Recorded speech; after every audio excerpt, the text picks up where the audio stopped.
কুষ্টিয়া পৌরসভার অধিকাংশ সড়কই খানাখন্দে বেহাল। দীর্ঘদিন সংস্কার কাজ না হওয়ায় বেশিরভাগ সড়কেই পিচ উঠে গিয়ে বিভিন্ন জায়গায় সৃষ্টি হয়েছে ছোট বড় গর্ত।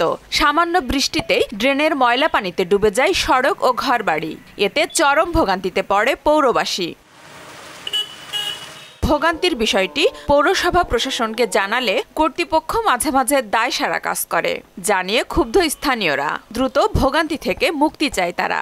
ছাত্রছাত্রী, রোগীপত্র, তারপরে আমরা যারা যে বীজের ব্যবসায়িক বা বিভিন্ন ওষুধপত্রের দোকানপত্র আছে, আমরা নাজেহাল অবস্থার মধ্যে থাকি। এখানে অল্প বৃষ্টি হলে অনেক পানি জমে যায়। একটা ভাঙা গর্ততে আপনার জলবদ্ধতা আছে, পানি ভাঙা গর্ততে পড়ে যাত্রী পড়ে গেছে, তার হাত পা ভেঙে গেছে। কুষ্টিয়া পৌরসভার অলি গলিতে অনেক রোডগুলো আছে, অল্প বৃষ্টিতেই পরিস্থিতি খারাপ হয়ে যায়। যখন রোডে পানি জমে যায় তখন তো রাস্তা কোন জায়গায় গর্ত, কোন জায়গায় কি, এটা তো আর বোঝা যায় না।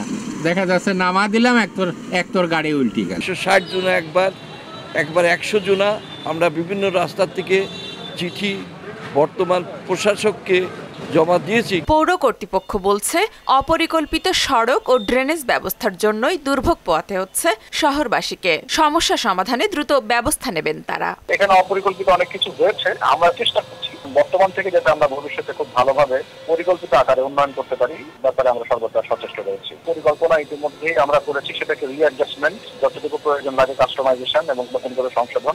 প্রায় 2.5 লক্ষ পৌরবাসীর দুর্ভোগ নিরসনে দ্রুত দৃশ্যমান উদ্যোগ নেবে কর্তৃপক্ষ, এমনটাই প্রত্যাশা সবার। আফরিন পপি, মোহনা সংবাদ।